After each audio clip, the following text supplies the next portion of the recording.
It is Sunday night. We're here talking baseball. We're talking starting pitchers after pick 200. All coming up next in the RotoWire Fantasy Baseball Podcast.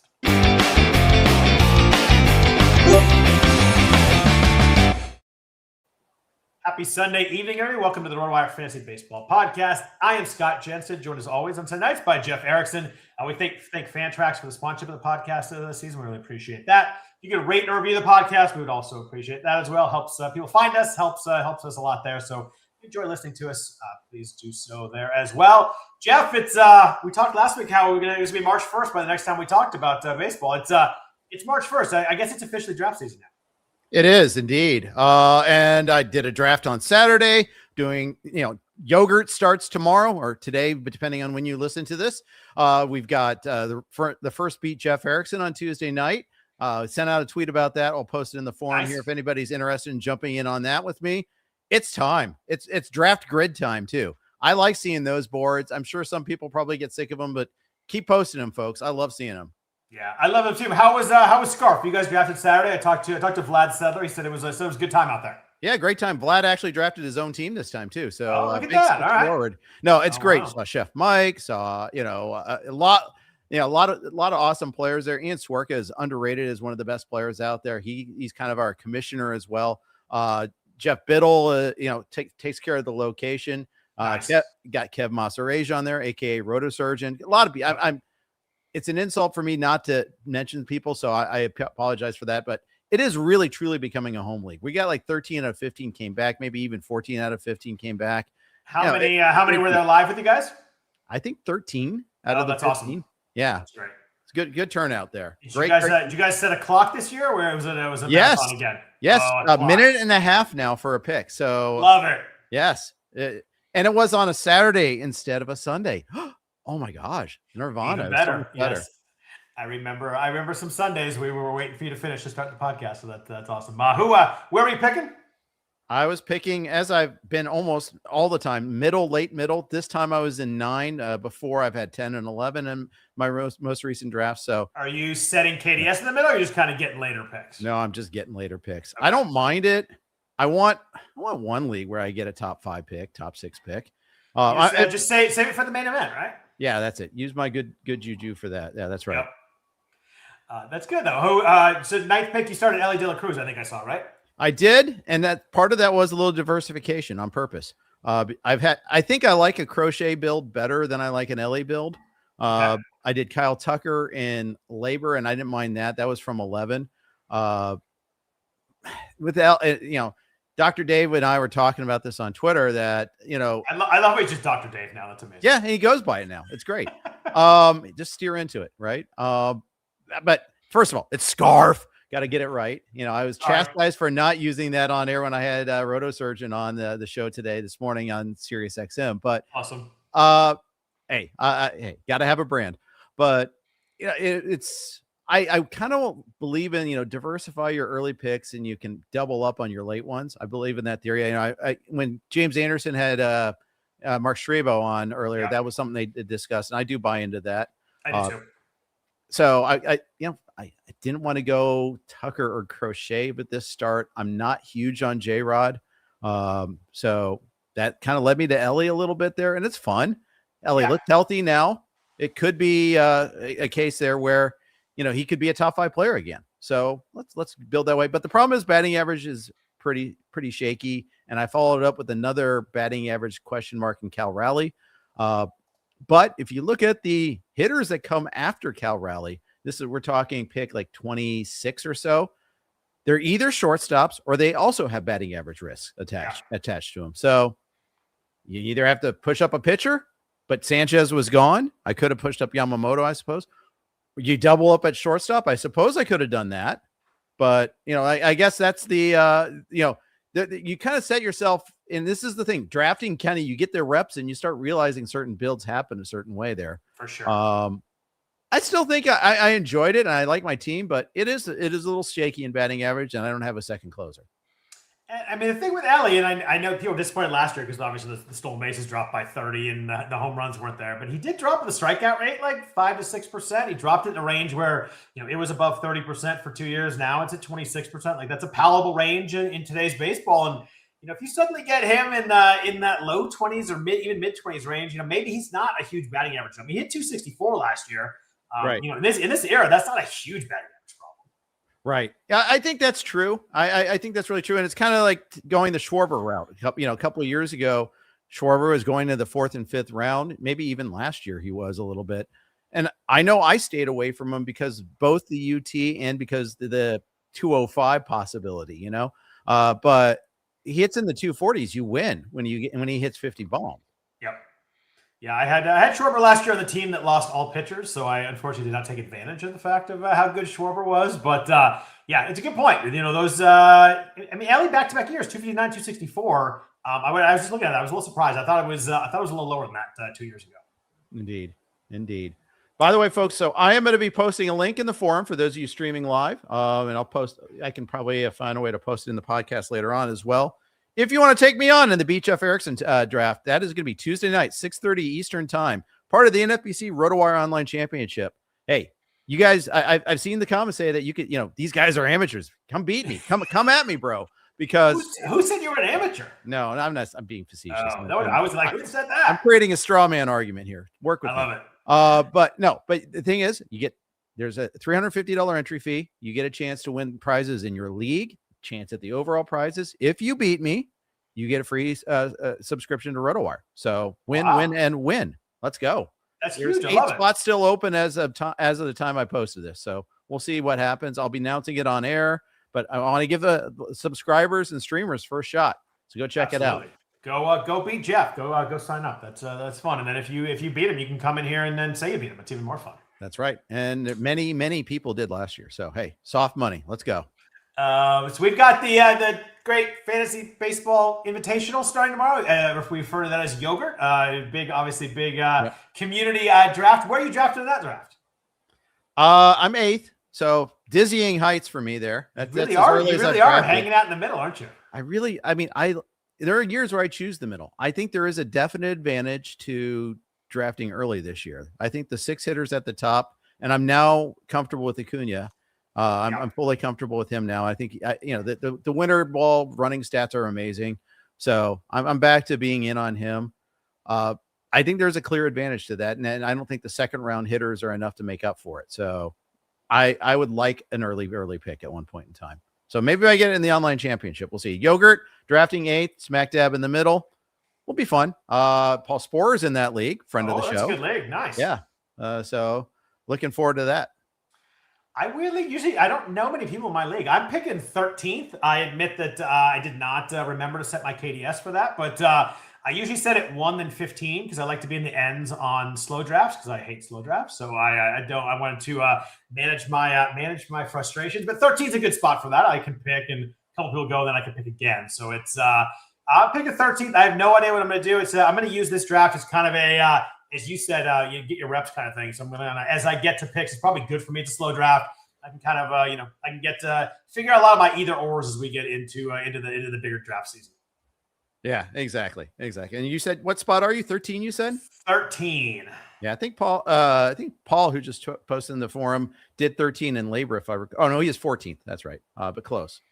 You're right though. That second round of hitters is going to be really fascinating because you can kind of poke holes in a lot of those second round hitters.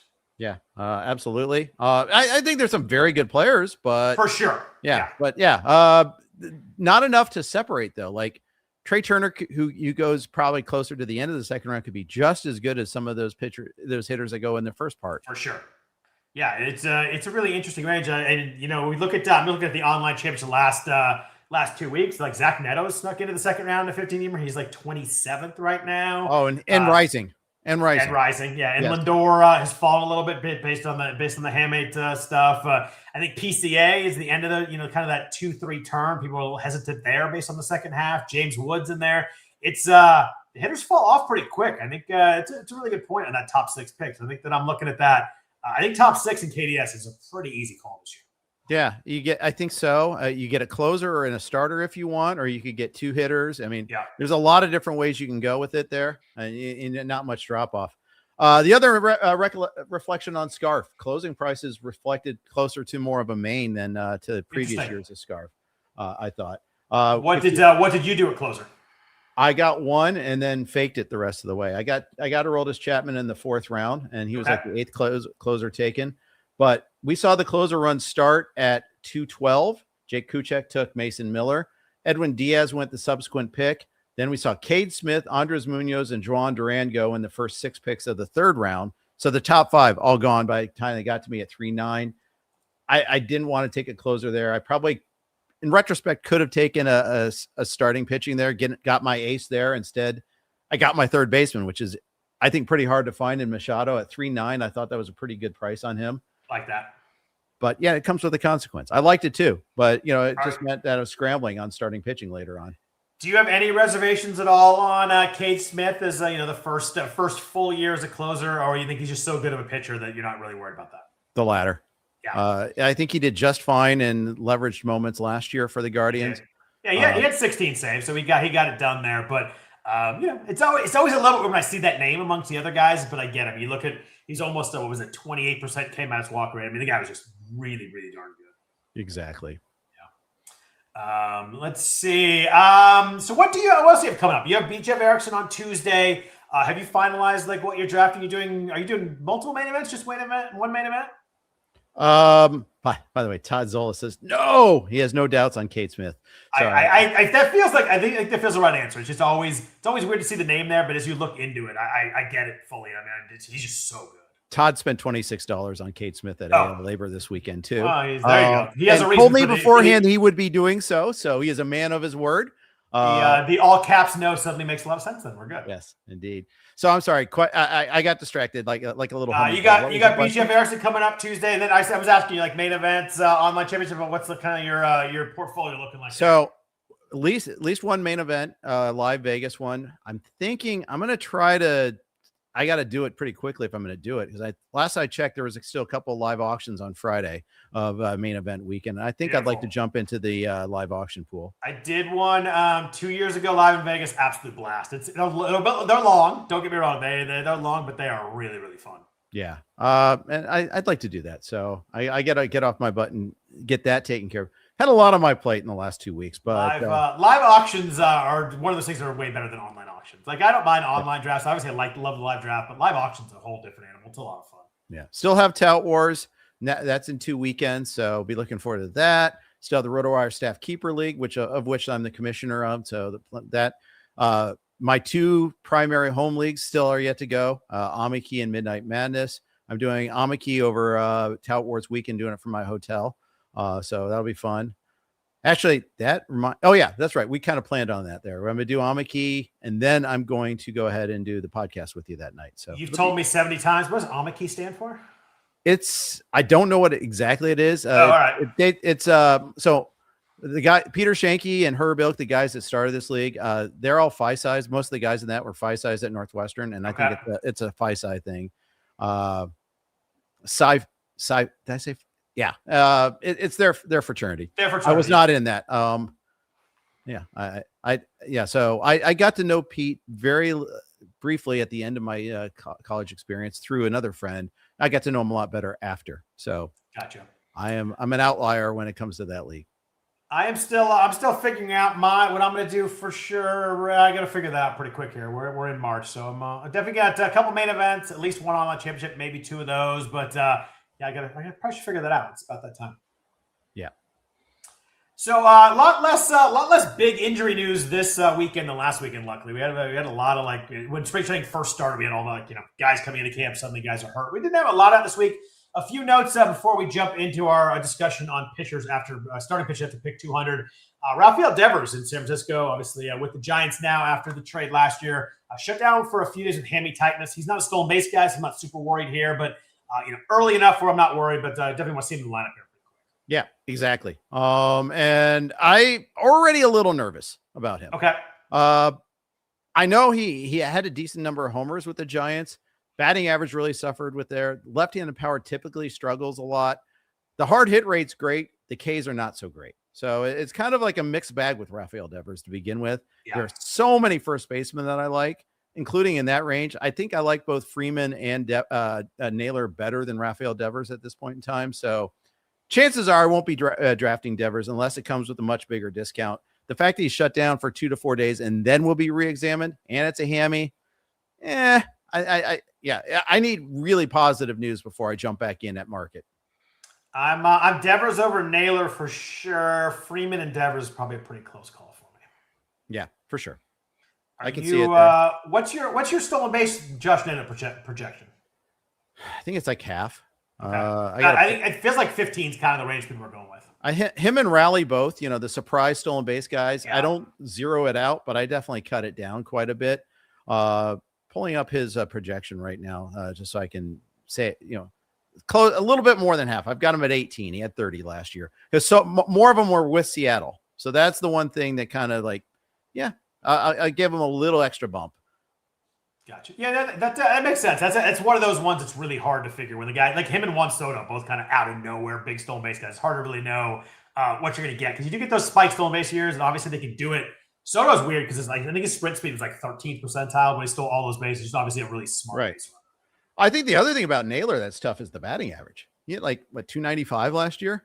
That's not going to repeat, but what's it going to go down to? He's had a 300 year before. With Cleveland. So it wouldn't really good strikeout rate with Naylor. So that helps that a lot. Yeah.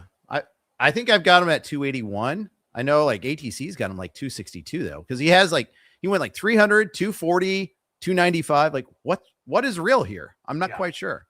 Yeah. That's interesting. Yeah. It's an interesting little range at first base. Cody Bellinger. I didn't love the quote of his back went out on him a little bit as someone who had some back issue in the past. It does not sound great. Taking a few days off, but that's one that I'm going to need to see him out there running around a little before I'm picking it. But I always worry about back stuff like that. Yep, exactly. I'm very concerned about that. I think that there's probably what is there? I would probably say there's a better. He's missed time before too to various ailments. All of a sudden, the Yankees are looking a little vulnerable between him and Chip Stanton there. I think that they've got some. Were those quotes insane? He can't open a bag of chips or a bottle, and then he's like, "Oh, the doctors don't know what they're talking about, so don't listen to them because I know stuff better." I'm like, that's the weirdest set of quotes I've ever heard. Yeah, the whole thing is strange. If it's been bothering him all along, why wasn't anything done about it until now? I mean, and nothing's really being done even now. Can't open a bag of chips. That's a big strength problem right there. Yeah, I would think so. I'm no doctor, but some of those bags are pretty hard to open. But I'm just guessing that was a weird story that came out this week on Stint. That was an odd one. I mean, I get it. You got that tension. You don't want to have the chips fly all over the place, right? So maybe it's that to do it right. Maybe he's saying, I don't know. Still seems easier than thinking 97-mile-an-hour fastball up. Yeah, very odd, bonkers story. Odd, Spencer Jones is tearing it up. Pay attention to him. He might be up before Dominguez. I think they're going to do everything they can to get Dominguez at bats in AAA because. You think Dominguez is starting AAA? I mean, that's kind of when you look at the playing time stuff. It seems like it's to be Dominguez. I think he had a homer the other day, but you think that's AAA for Dominguez? I think so. I mean, not if Stanton begins the year on the IL, but I really think that it's a waste to have him sitting on the bench. It's not like he's a defensive replacement. He struggled defensively. He's got range, but he has no clue out there. At least he didn't in left field last year. Yeah, I mean, the Jones thing is wild because he was 35-80 last year with 30 stolen bases. You look at that, you're like, holy crap, that looks amazing. He hit 274. Just don't look at the contact rate. And you scroll over and see Connelly is 35.5%. It's hard to see that not being a massive issue at the major league level. Exactly right. Do you see the clip of him, the way his front foot kind of rolls over when he swings? That dude swings hard. Yeah. Let's see. Josh Lowe sidelined by an oblique injury. I know no one's shocked at that development. We talked about him a little bit last week. I was a pretty good fade on him. He's not a high pick, but down there I had no interest. He's a guy that cannot stay healthy. He's always something with him. Josh Lowe, Josh Young getting hurt on the same day. Who had that exacta? Shocking to no one around. Byron Buxton's wait, I could try to get hurt too if you want to make it a trifecta. Leave my boy Bucks out of this one. I got him. He almost stayed healthy ready. I'm in on Buxton. All of a sudden, I'm Chris List now. I'm a Buxton guy. You're the Buxton guy. Yeah. That was me last year. I haven't really figured out where I am for this year. You won. That was nice. Last year was fun. I had him in the main event last year. It was a fun time. Yeah. Merrill Kelly, pitcher hoping to avoid the IL stint with his back issue. They're thinking he's going to pitch at the end of the rotation in the first time through, so maybe game 4 or 5. It's one to watch, though. Again, back issues never fun, but it seems like Kelly's kind of progressing on the right track at least. Yeah, I'd say that's right. However, I'm worried because back and shoulder, and he's had thoracic outlet before. It's enough for me to kind of, if not cross off, severely discount. Yeah, I'm kind of at the point where someone's going to take him before I'm willing to take him kind of guy. Which is a shame because I like him. I really do like him. But yeah, this seems a little ominous. I think the team context is terrible this year. Like they did nothing to improve their bullpen. I'm sorry. I'm looking up the names that they did bring in old friend, their former quasi closer that didn't hold on to the job before, Paul Sewald. That's right. Sewald's back. I hear increased velo in spring too. So that's great. Yeah. Yeah, he might be fine. They paid him $1.5 million. So it's like they don't expect really that much either. Jonathan Loasiga in camp with the D-backs as a non-roster invitee too. I haven't heard that name in a bit. That's like that's a clip and save though. I'm actually intrigued by that one because he used to throw like 98. Yeah. I'd actually kind of check that one there. I dig into him a little bit more. And Torey Lovullo hasn't had a 20 save closer since like 2018. Do you know the last guy that had 30 saves for the Diamondbacks? Brad Ziegler. No. You went with the old friend there.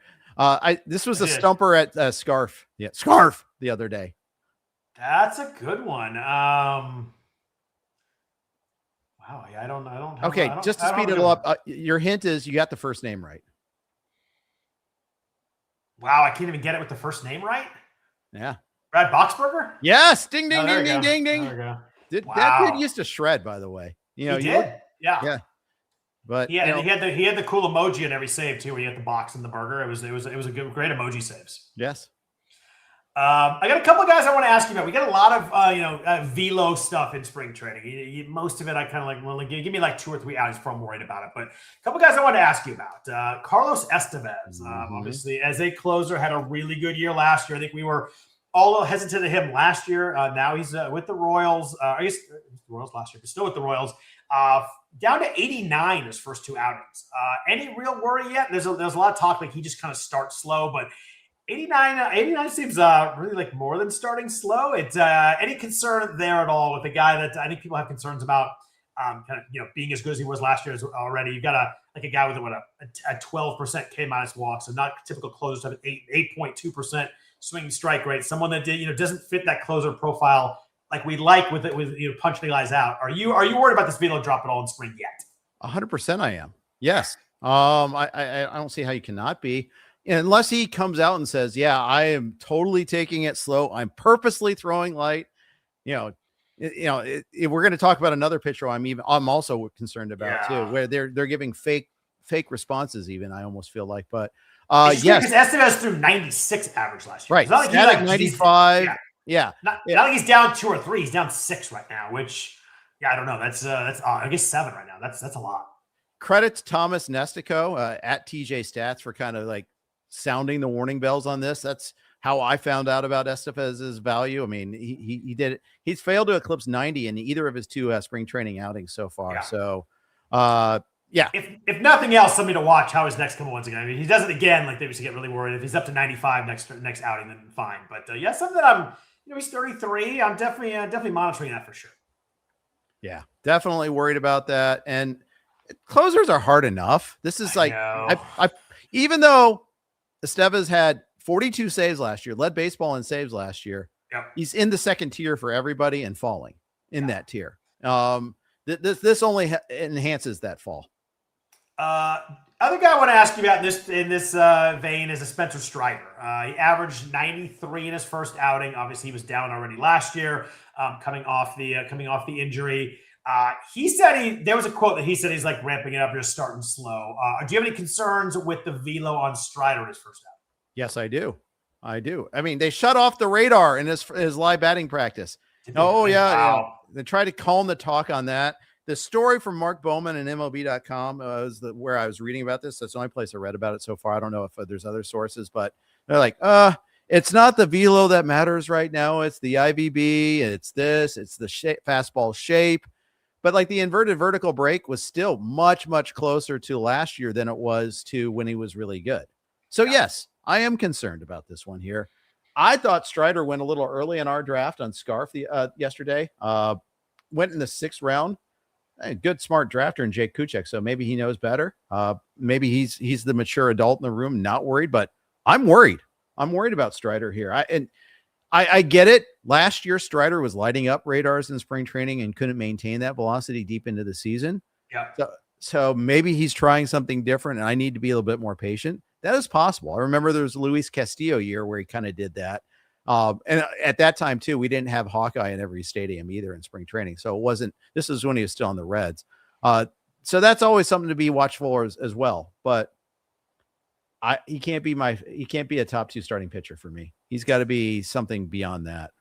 He's one of the harder guys to figure here. He's 27 now. Obviously, the best pitcher in baseball there for a quick stretch before the injury. And then last year was, pretty good in the first half and then really rough in the second half. Maybe he just gassed out. Maybe coming back from the injury was just too much. But he's one of those guys it's a leap of faith, but it's obviously one that could pay off pretty huge. But it's certainly a leap of faith to take him where he goes.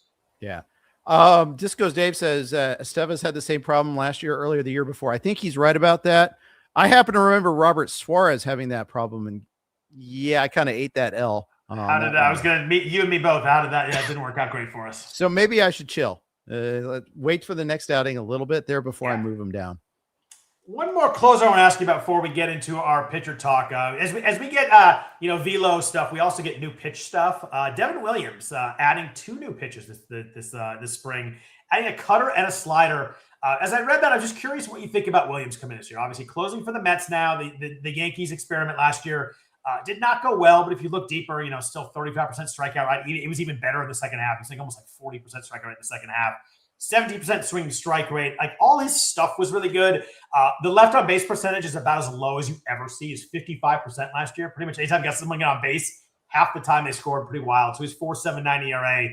This feels like a just really unlucky year to me, and that Williams will be back. But where do you fall on Williams closer for the Mets? Was one of those 2 pitches the pitch that Weatherholt hit a bomb off of? That's right. The guy we talked about last week, JJ Weatherholt. Yeah. I'm intrigued on it. I like Chapman better. I think Chapman is my number 6 closer, closer to the first tier than to Williams or Bednar for me, or anyone else below that in the closer hierarchy. But I'm fine with Devin Williams if that's what I have to get. Yeah, I'm pretty in on it. I think it's a history of being really good. The walks always scare me with him. He's like over 12% 4 years ago. He was actually under 10% last year for the Yankees, so a little bit better there, a little bit worse on the strikeouts. But I just think give me 17% swing strike rate. I think maybe just one of those guys who didn't pitch well in New York, although he's still in New York. But I think the Yankees and Mets are probably a little different animals there. But I'm in. His FIP was 2.68. I just think it's a really good pitcher still. Yeah, I think so too. I'm drafting him, and I am almost certainly going to take a top 8 closer. I really don't like it when, and I'm going to in a 15-team league is a commitment. You got to be one of the first half of the teams to do it. You got to find your spot. You got to commit to doing it. It's always hard to do because you're passing up guys you really like to do it. Yeah, and I passed up a starting pitcher is what I ended up doing in Scarf. But I was closer number 8, but Chapman usually to me is closer 6, but both Williams and Bednar were done, but I got to pick 4-7. So just keep that in mind. It might even be more insane by the main event. Maybe we'll have some chill out on Hader. Maybe another closer rises up a little bit more, but I think you're going to start seeing even more helium on some of these 2nd-tier closers now. If Chapman maintains even some of those walk games from last year, he cut his walks more than in half. Like he's almost impossible to not be good if he cuts those walks. The issue was always the 14% walk rate. He was 6.5 last year, and his whip went down to 0.7. Like it's just he even keeps that to like 8 or 9%. He is just nasty. Yeah, doesn't do anything foolish off the field. Oh wait, too late probably, but still. Well, luckily you don't get his off the field stats, so you're all right. Yeah, I avoided him last year to my chagrin. I've drafted him twice already this year in the case of Aroldis Chapman.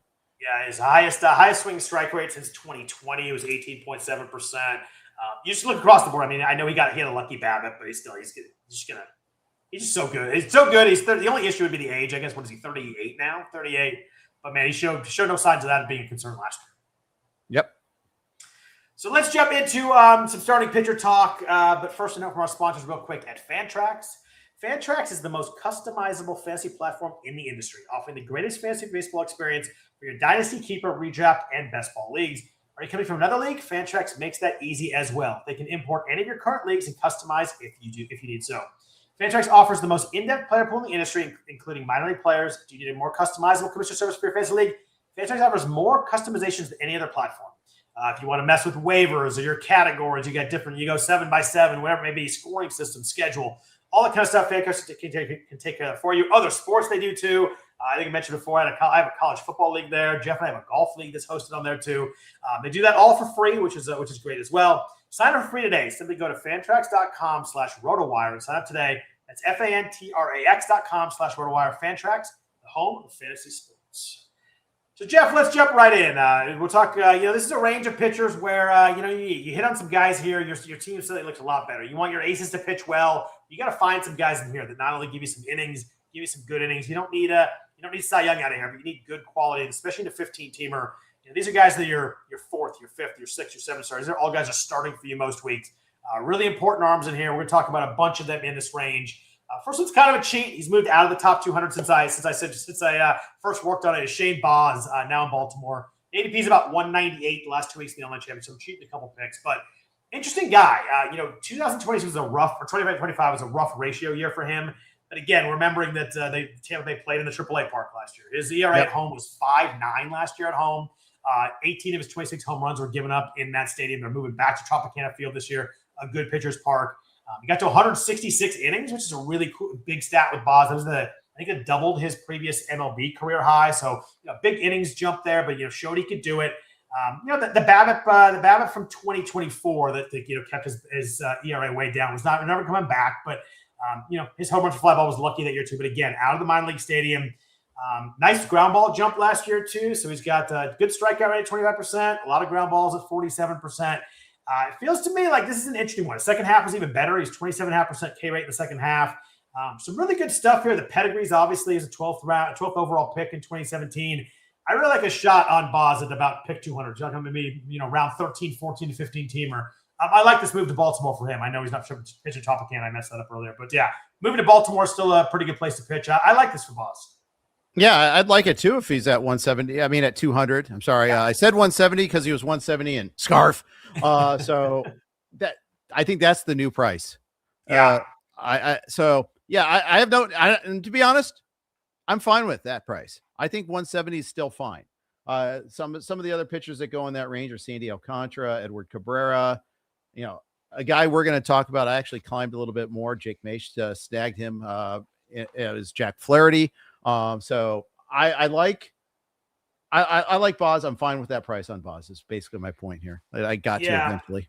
Yeah, I think I am too. If it moves up too high, maybe we get some concerns. But I really like everything I saw. I like the second half. I like moving out of a AAA stadium.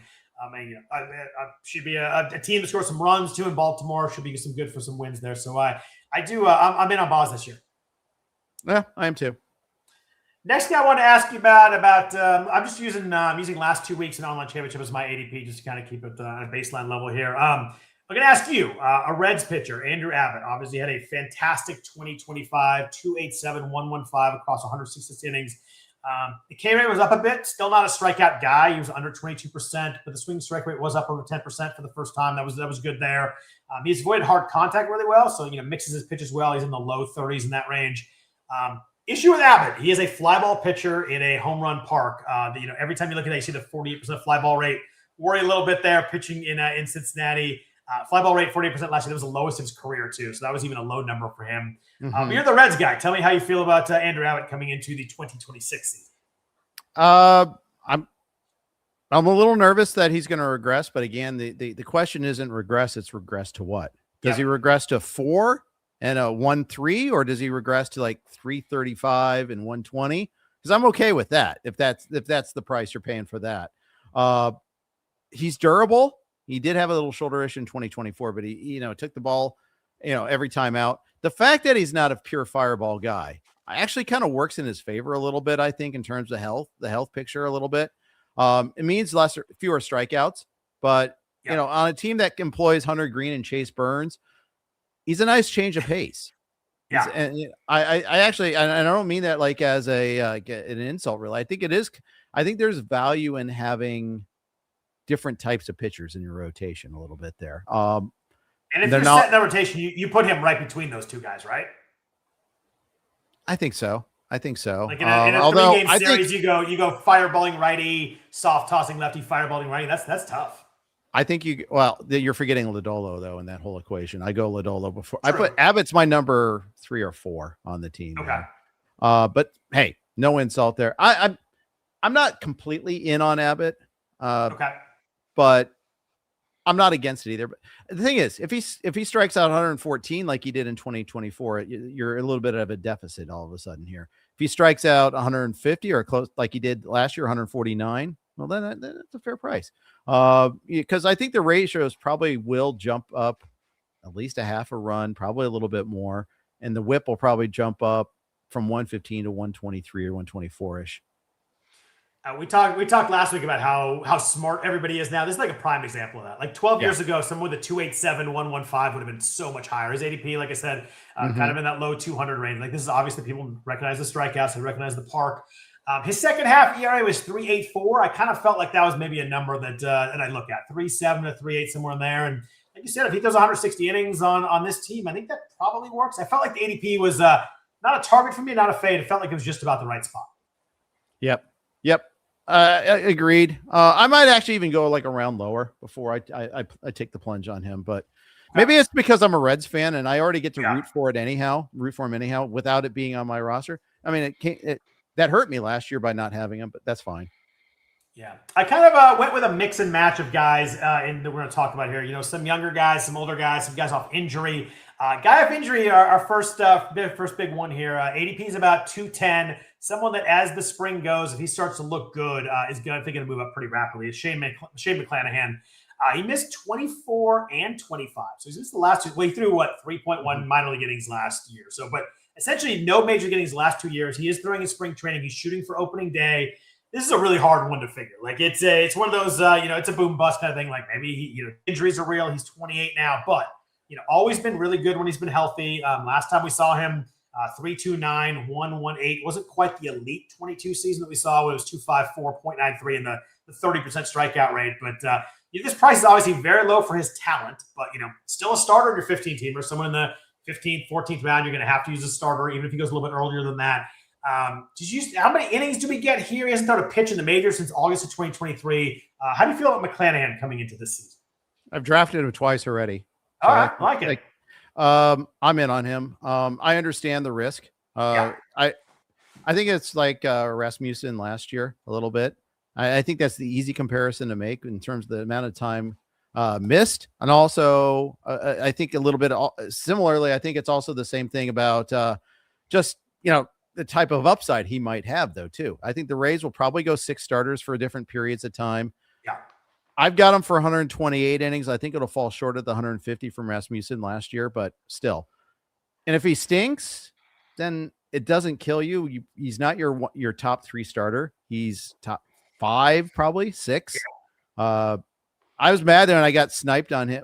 Quasi sniped. It was a couple picks away in Scarf yesterday, but that was Kevin Mitchell who took him in the 16th round in that one there. But I was like 4 picks.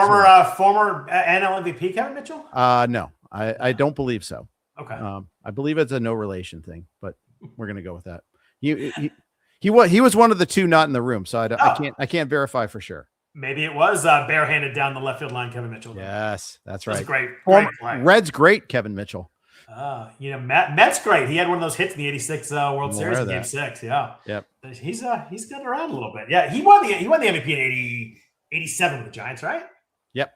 The 49 home run year. Yeah. Nice. Yeah. I think McClanahan is just strictly, if you said 128 innings projection, if he gets 120 innings, I don't see how he doesn't work with this price. I don't think he's going to stink. I think he's going to be really good when he pitches. It's just a matter of I'd probably go around 100 over instead of 128. But if you get to 120, I think it'd be a really good pick in the spot. That might be a optimistic projection. Yeah. I could see that. But you look at Steamer. Some of those projections are kind of in the one. The Steamer's 142, ATC's 118. You're kind of in the middle there with the 128. The bad X is 118, so it's kind of right in that range. Yep.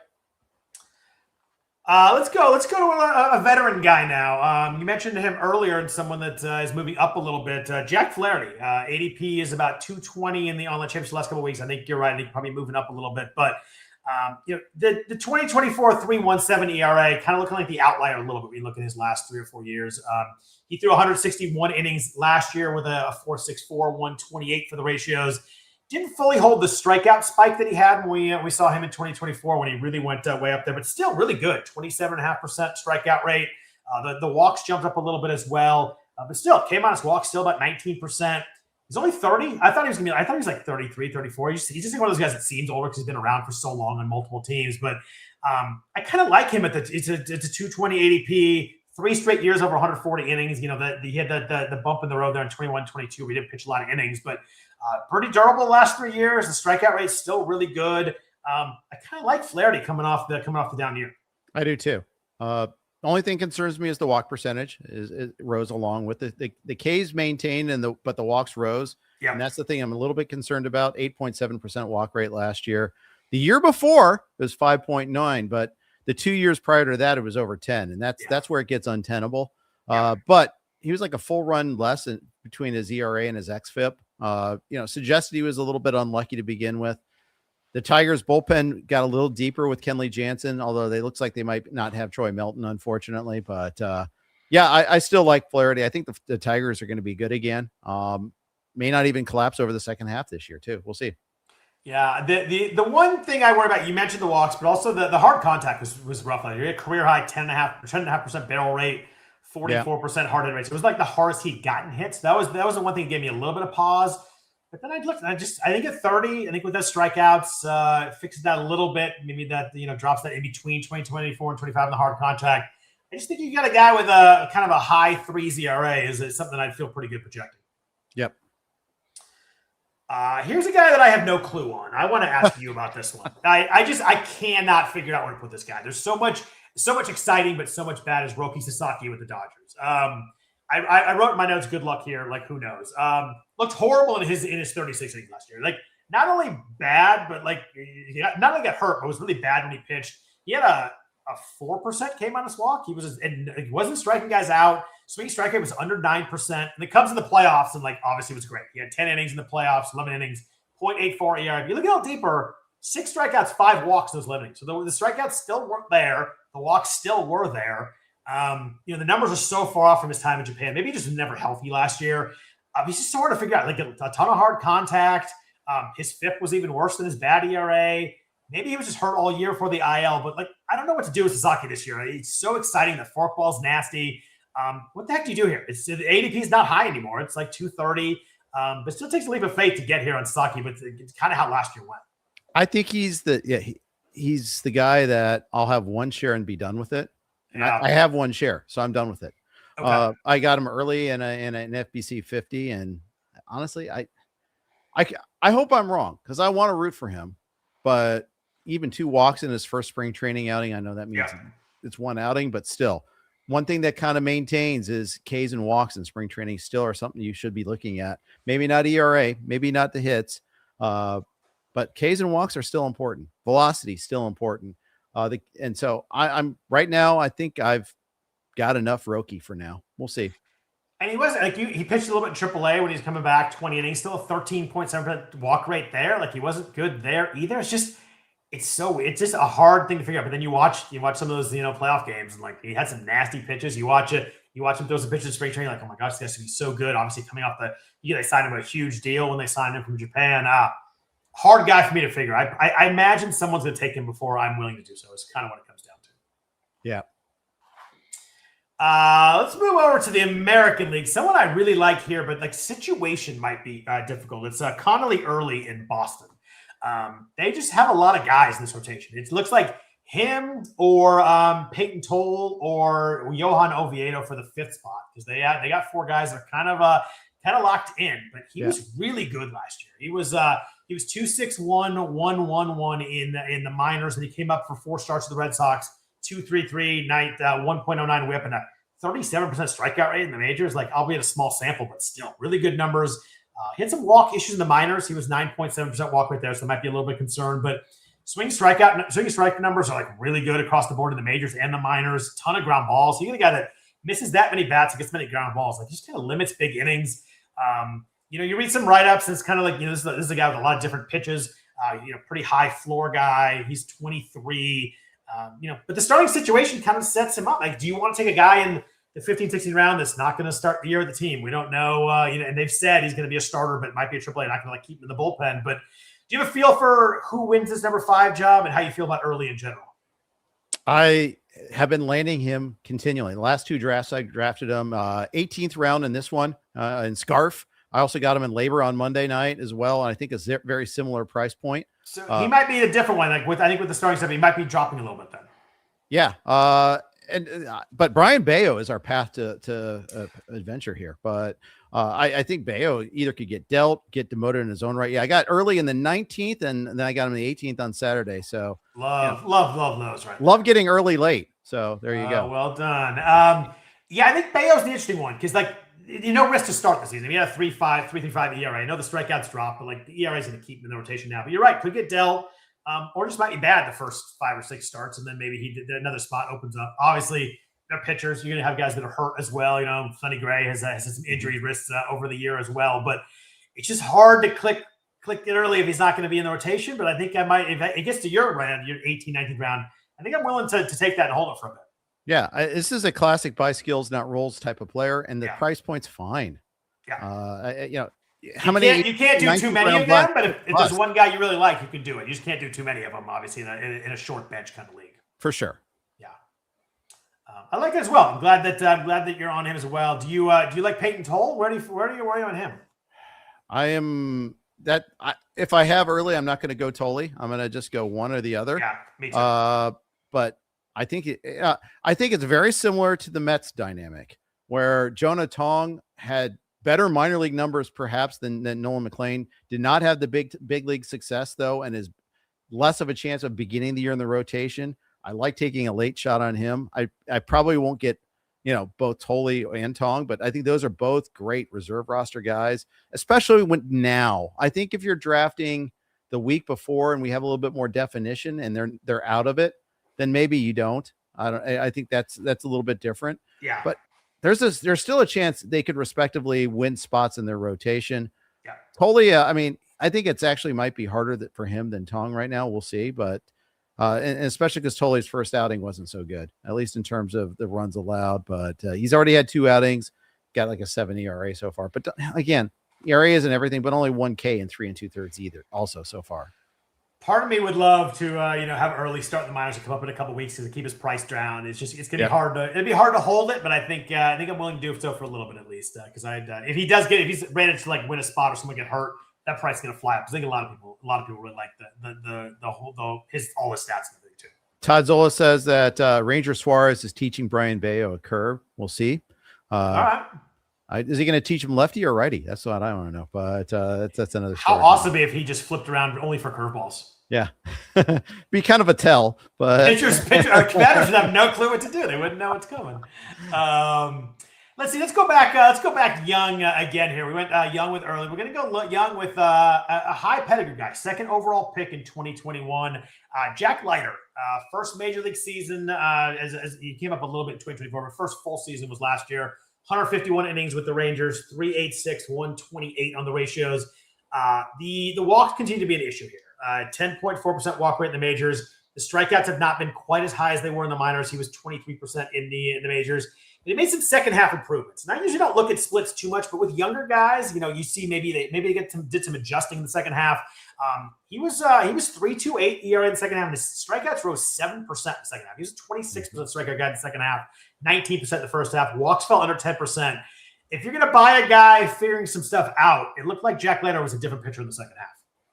It did. He did. And yet I'm still worried about those walks. I think I understand the young player showing improvement thing. I can get that a little bit. I do think there's a little bit of selective endpoints going on too, though. Probably true. Yeah.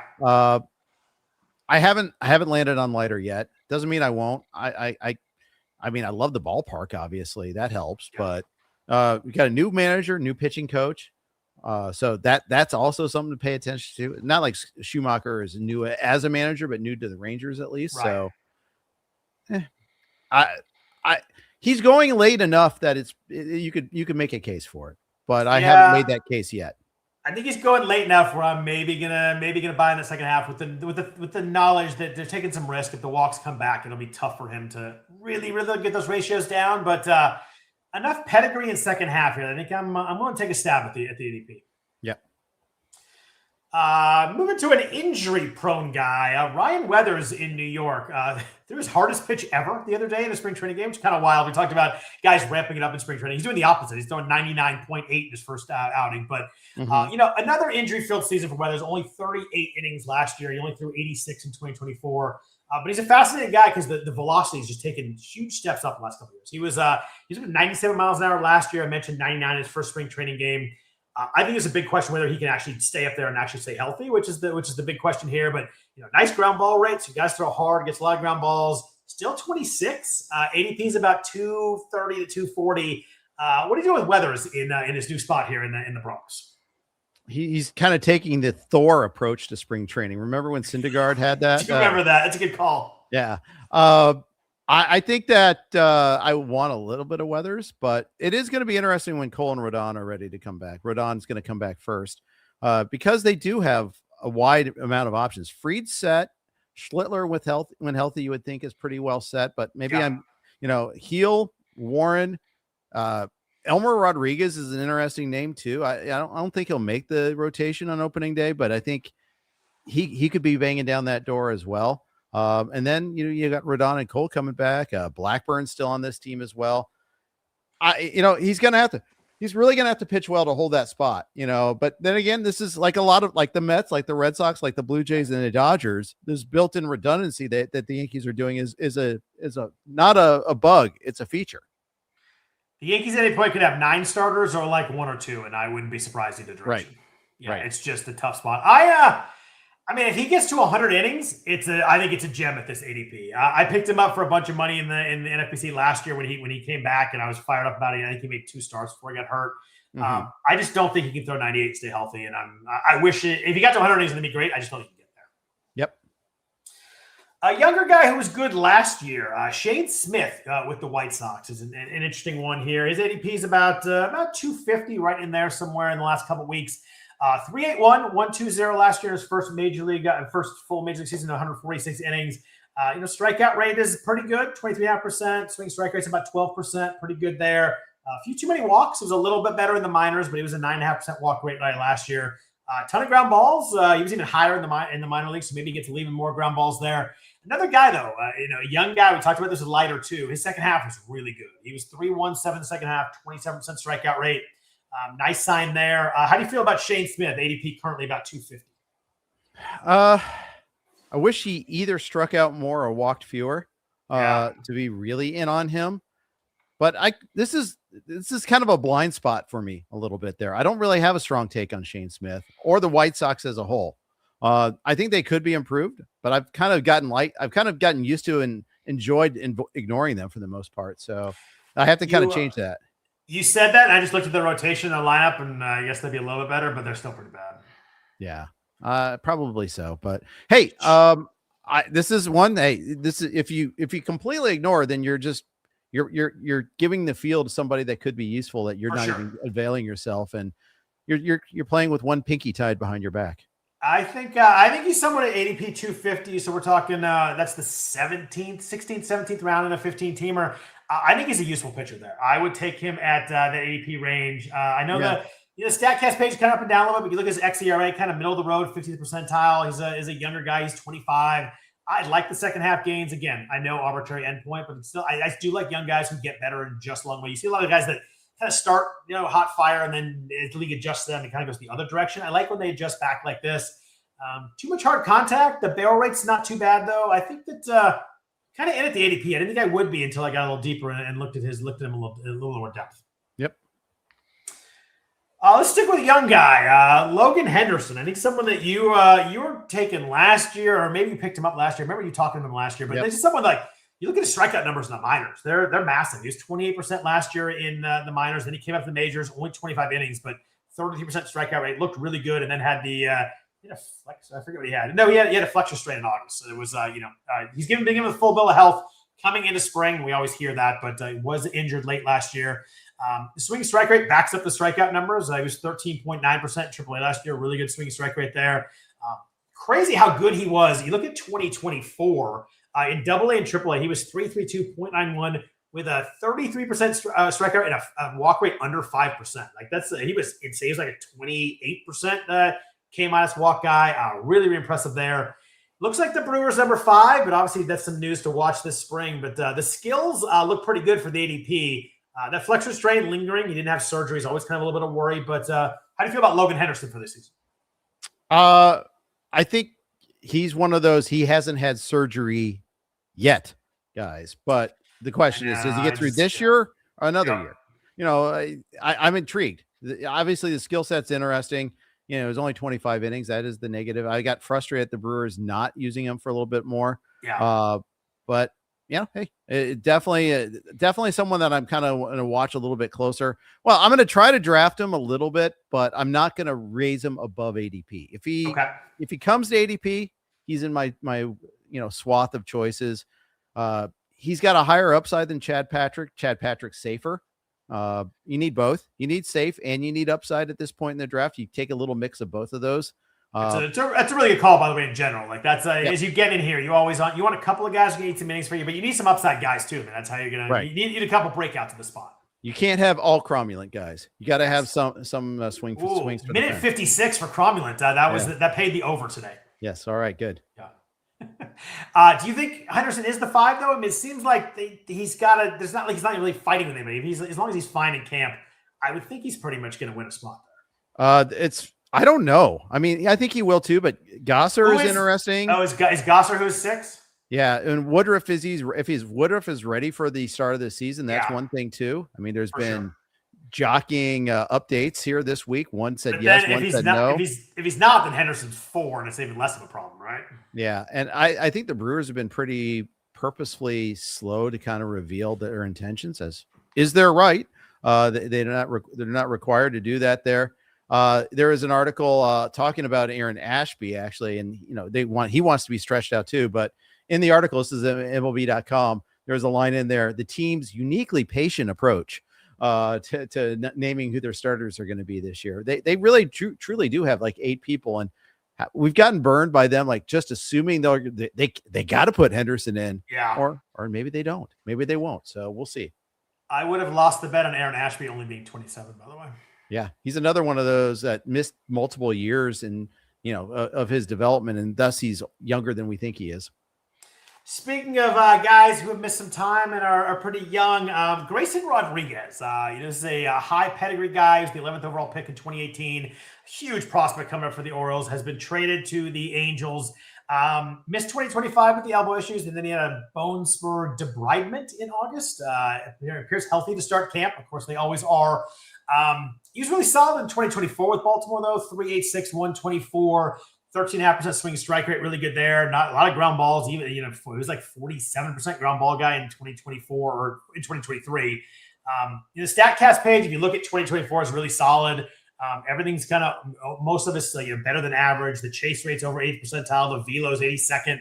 XDRA and XBA both 60th percentile or higher. All looks really good. The pedigree's really good. The skills look pretty good. But, man, these arm injuries the last couple of years make it really tough to take a jump on him. It really does. It really does. So, tough call on that one there. And weirdly, it's Angels too. Yeah. And they said is he in the rotation for sure? There was a quote that said he has to earn it, right? Kurt Suzuki said he had to earn the rotation spot. Yeah, and that's the other factor, too, by the way. Guy that's never managed before is the manager at the big league level. So, do you know who Sam Bloom is from The Athletic? Yes. He got promoted to be like a national writer, but he's been covering the Angels for the good last 10 years or so. And I went down the rabbit hole of all of his, because in his goodbye article to the Angels fan base, he linked all the articles that said, yeah, I may have been a little negative, but he listed all the reasons why he should have been. And I went down that rabbit hole, and it's just like the lack of scouts, the lack of equipment, horrible spring training facilities, just you name it. They check all the boxes. You see Moreno's quote this week about fans. It's not even winning. It's not even a top five. Yes. Wild. Like, just don't talk. Just stop talking. And if you think that and you want to market that way, fine. You can't say it out loud though, right? Just awful. And I'm like, maybe you got quoted out of context. No, we sent out surveys saying this. Yeah. Amazing. Switching gears to an older guy coming over from Korea. Is it Cody? It's Ponce? Cody Ponce? I think it's just Ponce, but it's just Ponce. All right. I will look that up while we're talking because I just assumed it was Ponce. Signed. I assumed it was Ponce. Interesting. Signed by the Blue Jays to some real money. He got 3 years for $30 million. It's a wild profile because he pitched 3 years in Japan and didn't strike anyone out. Strikeout rate was under 20% all 3 years in Japan. Goes to Korea and has a 31% K minus walk, 36% strikeout rate in Korea, under a 6% walk rate. So he went from the majors, probably a step down in Japan, maybe another step down to Korean League. I think that's kind of the way it goes. But 189 in Korea with a .94 whip. The Blues obviously believe him. They spent some money. I read a story from Lance Brozdowski, who's really good on pitchers, said that he picked up a new changeup in Korea and was up 2 miles per hour. And Lance likes the shape of his changeup. Should help him with it. He had a lot of issues with lefties when he was in the majors. Obviously, he pitched in 2021 last in Pittsburgh. Had a lot of issues against lefties. Apparently, that changeup really solved the problem against lefties. What do we do with someone here? Like, he's probably got a really low floor. Like, he might just be bad in the majors. He might revert back to his days in the Japan League where he couldn't strike anybody out. But maybe he found a pitch mix that works. How do we figure out where to draft this dude? At cost seems fine to me as long as you're getting it like picked round 20 or later, I would think. Went 18th in the scarf draft on Saturday night. So I don't know. I just assume like anything around 300 is fine for him. Okay. He put him in the pile, in the glob. Someone that you want to draft there, or how do you feel about it? I think the Blue Jays are kind of a smart team. I like that they're the ones that went after him. So yeah, I'm intrigued. Yeah, I kind of am too. And the fact they gave him some money, they're a smart team. I was a little more intrigued than I thought I'd be when I first did it. But it's so weird how he wasn't very good in Japan and was so awesome in Korea. So it's an interesting, maybe he just changed the picks because he picked the velocity there, but an odd thing to do at 31. Yeah, pitching is an odd thing to do. I mean, it just sometimes you just got to get the right coach and maybe the right level of desperation to try something too. So moving on to another position battle. Looking in Cleveland, we've got a couple of guys kind of battling for the back end of the rotation. We have Joey Cantillo and we have Parker Messick. Cantillo, good strikeout rate. Walks are too high. The Ks do look real though, but the whip's going to be an issue with the walks. There's some home run issues in the minors. A little scary there. And then Parker Messick is, the strikeout or the walk rate's a little bit concerned with him too. He's over 10% in AAA last year. I guess my question for you is, which guy do you like more? Do you think who do you think wins the 5 job, or can we just get both these guys and throw Logan Allen on the streets? I think that's probably the solution there. Sling Slade, Blade, Ciccone also. We could probably, he's a little bit better. But I mean, Logan Allen's got a career 1.44 whip. Like, I think we can kind of move out of the way, right? Yeah, I think so. I've drafted Messick a lot lately too, and I'm good with Cantillo too. Okay. And actually, Sling Blade Slade, I'm fine with him too. Yeah, I think that I was probably most intrigued by Cantillo just because the strikeout rate is so nice. I mean, swinging strike rate's over 12%. So I think that you're gonna get strikeouts, and then you kind of hope. And Cleveland's pretty good with pitchers usually, so maybe that's a good spot for him. I just think both these guys are a pretty good stab, kind of in the late 200s. Yeah, I agreed. Was it at AAA? Messick had a 18.8 K minus walk percentage. Nice. That'll downgrade a little bit at the big league levels, but heavy high ground ball rate also is something I like from him as well. And I trust Cleveland. I think that's the other thing. I trust them to develop pitchers, I should say. I don't know if I trust them to do much more than that, but right. Yeah. Sticking in the AL Central, someone who was a disaster if you took him last year was Bailey Ober.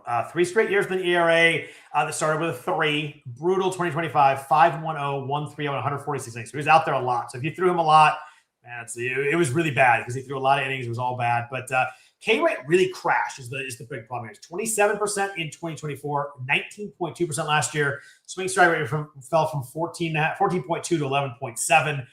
His velocity just fell, and he's never a guy that threw really hard anyway, but it dropped even further, which is just a problem. When you get someone, there's always like that. Sean Manaea was always the guy. Like when he was 92, he was really good. When he was 90, he was really bad. It's just like when you're that low, you go a little bit lower, it's really problematic. ADP's way down. He was like a 6th, 7th rounder last year. ADP's down to like the high 280s. How do you feel about a bounce back here? Are you worried about the fastball? Do you think he can pick back up? Where do you fall with Bailey Ober? I haven't clicked yet. I think I have him as a keeper in one league where I'm kind of like, we'll see if he can turn it around. There was a note just today saying his velocity was a little bit up, in a live batting practice session. He was sitting at 90, 91. He was 90.3 last year, but he's never that big of a fastball guy. I mean, it was never that much higher. So I felt like he was living on the edge with that though. And when he goes a little below that edge, he becomes tough.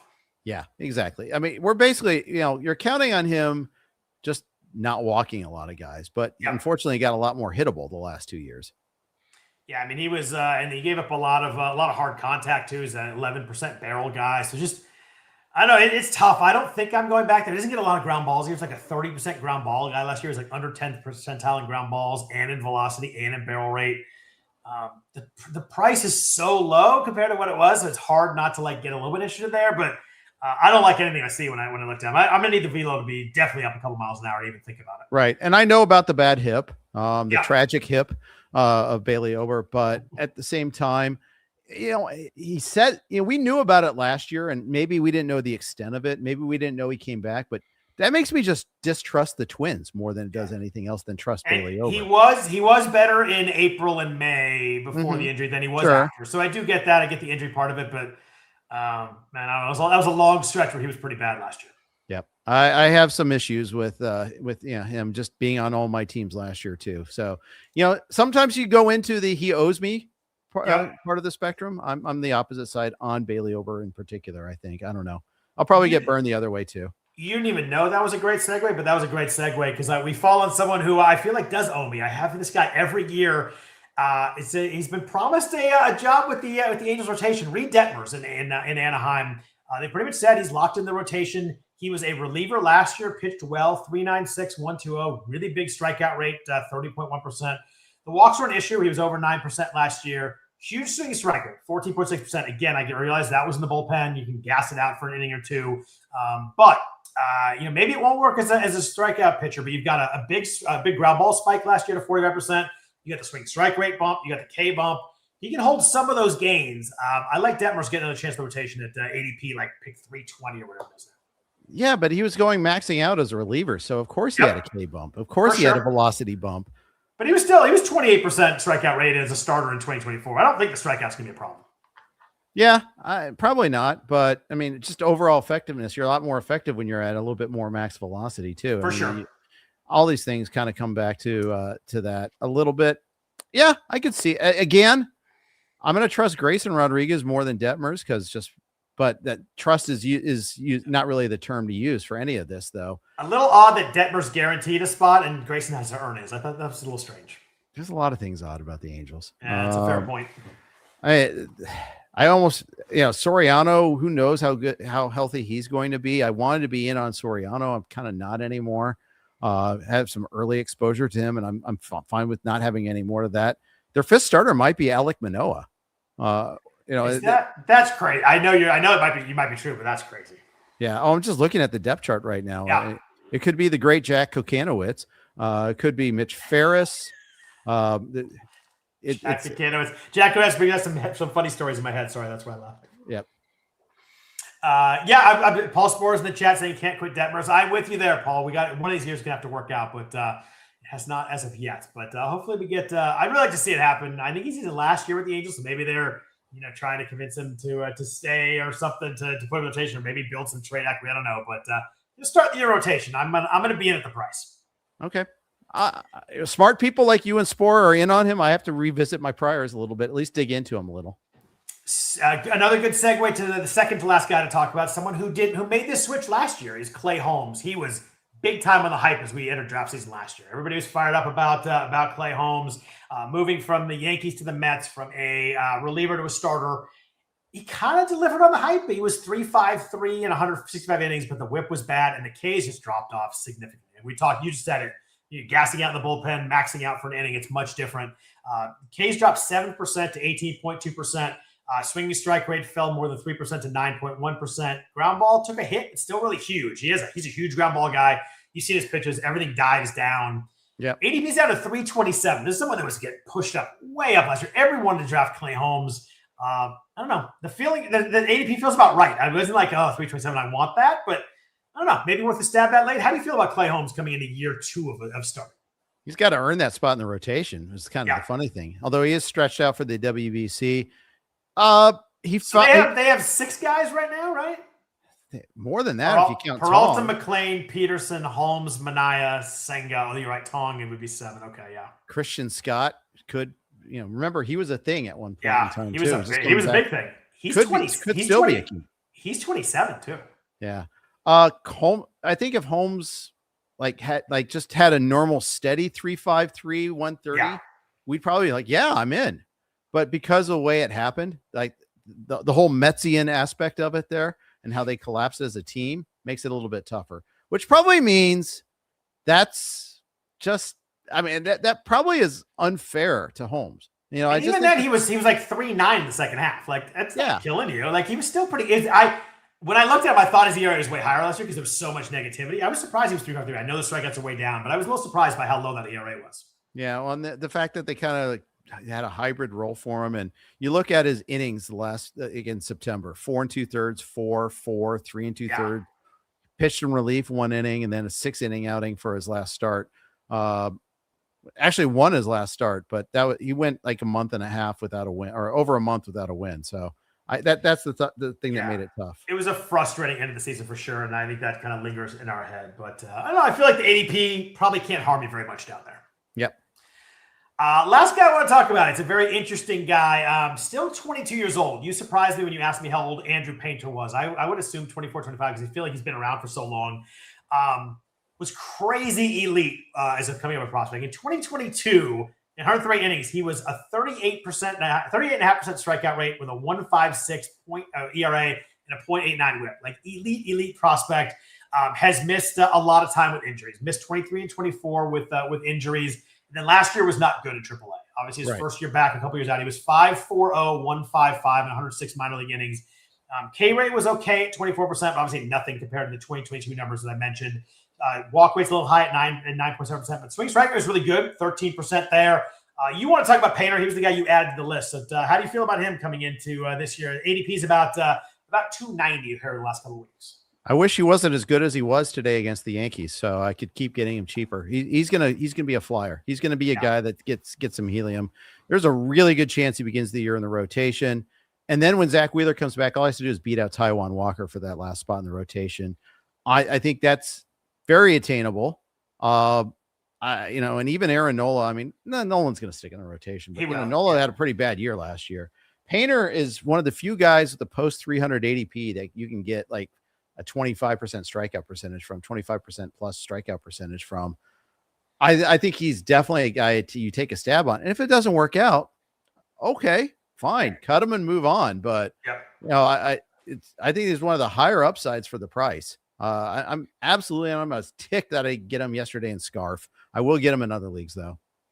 Yeah, I like that. As I looked more, I'd forgotten just how elite those earlier years were. He was such a high level prospect.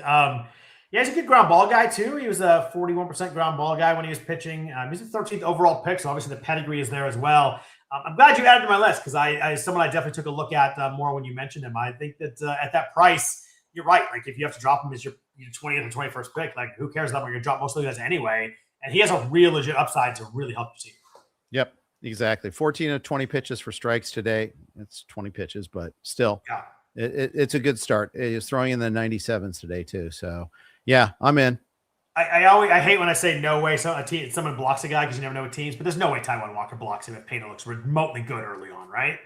Right. Assuming any sort of performance, things have a way of working themselves out too. Oh, especially with pitchers. Zach Wheeler's not the only one hurt. There's going to be other guys that get hurt during the year. It's just going to happen. Lizardo, he's been some odd ups and downs there. So you just never know. He threw 66 innings a couple years ago. So there you go. But yeah, and Paul Spore mentions that you cut half your main event team on average. I mean, everybody's making moves. There's 45, 50 moves a week in some of those main events for a long time. You're cutting so many guys, especially guys back here. Like you always want some solid guys out here, but like we said earlier, you're gonna want a couple of high upside guys. If you hit on someone like Painter, that's it's massive. Yep, exactly there. That's the whole point. It's just trying to dig in, and the thing is, he's got that pathway to time to start too. Whereas like some of these other pitching prospects, you don't know if they're going to make the team. You don't know if they're like Jonah Tong. You don't know if he's going to make the team. He probably won't. Peyton Tolley, same thing. You'll probably make it at some point, but Painter's there right then and there, and has a chance to impress. Now he could blow it and we could get cut. That's fine. But again, you're drafting him in the 20+ rounds. That's fine. If he has a couple of good outings in the spring and starts to move up, how high are you willing to jump on him? I mean, I think I need details on just the extent of his heights in the spring, but 100 points probably. Okay. Not 100 rounds. That'd be a record, but 100 rounds would be a record. If he's picked like 225, 220, 230 in there, you still want to do it? Probably. All right. Let's face it that's the range we started with today. There's still littered with shaky pitchers. For sure. You're looking for a huge upside, on a great team, or at least a team we think is going to be close to great. Yeah, sure. I'm in. I like it. Good call. I'm glad you added in there. Anybody else you want to talk about? I feel like we hit a lot of pitchers in this range, a lot of good stuff there. Anybody else you want to talk about on your side there? No, I don't want you to give any more of your secrets until we get in the car ride up to the drive to Vegas. I gave a lot of them away today. There's the guys that don't do like or don't like. I feel like we had a lot of good talk there. I'm always giving you my real opinion on guys. I don't mind if anybody steals from me. That's fine. Yep, exactly. We want people to listen to us, and for them to listen to us, we either have to be entertaining or right, one or the other. Yeah. Sometimes both would be nice. Both would be very good too. So, obviously, really good to talk with you. Always, baseball is always fun this time of year. I love talking it. We will be back next Sunday night. We're either going to do targets or fades next week. We haven't decided yet, but either way, the next 2 weeks one will be targets, one will be fades. So it should be some fun shows there. I want to thank FANTRAX for the sponsorship of the podcast. We always appreciate that as well. If you have any questions for Jeff, it's Jeff_Erickson on Twitter. You can ask him stuff there. Other than that, I think we're good to go. Anything else in your mind, Jeff? We're good? No, we're good. Beautiful. Well, thanks everybody for listening. Whether you're listening to us in the live, in the video, or listening to us in the audio, we really appreciate that. Hope it was a really good week. We'll back at you next Sunday night. Take care.